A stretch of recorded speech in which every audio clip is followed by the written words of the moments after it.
mean, there were some days where, you wake up and you're not, you start the whole why and you start the whole feeling sorry for yourself. But we had to snap out of that. Greg Olsen is now days away from the Super Bowl, a highlight of his professional career. And it means so much more after what his family has been through. Nearly 4 years ago, his wife, Kara, was pregnant with twins and went in for what was supposed to be a routine doctor appointment.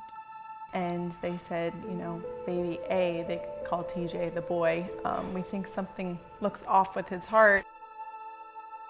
Sure enough, later that day, the cardiologist reviewed the echo and said, we are going to diagnose in utero your son with hypoplastic left heart syndrome. We were just devastated, to say the least.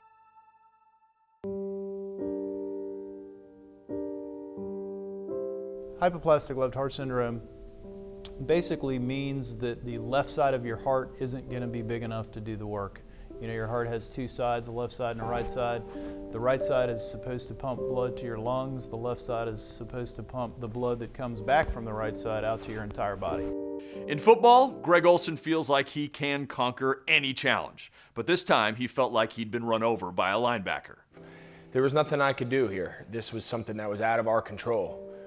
There was nothing we could do for this baby, and that was the hardest part, is knowing that helpless feeling that your child needs you, but there's really nothing that you can do to help them.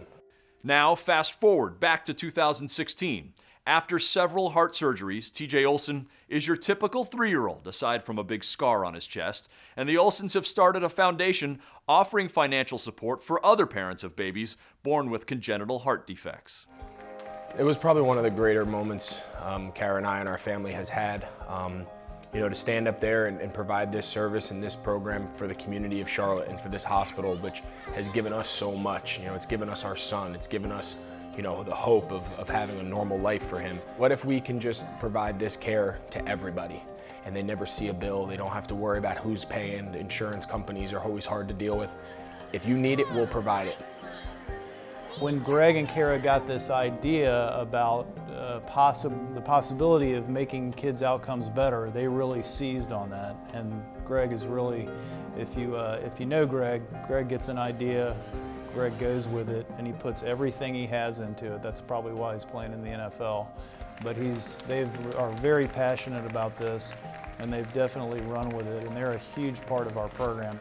For his work in the community, Greg is nominated for NFL Man of the Year. The Olsens will tell you this has made them stronger and brought them closer together. And now that TJ's doing well, there's no hesitation about bringing the whole family to Greg's games. That was the biggest message from Dr. Peeler and his team, was we can be a family. We can not worry about every waking moment with TJ, and he can be a kid now. He can play, he can travel with us, we can go places. But he's got a little edge to him, and again, there's no doubt that edge and that little fiery attitude and fighting spirit is why he just every obstacle that he faces, he just continues to bounce back, and it's just remarkable what he's been through and how well he's done. And maybe the Panthers can overcome one last obstacle as well and win a Super Bowl. I'm Jeff Fischel. This is the ACC Digital Network.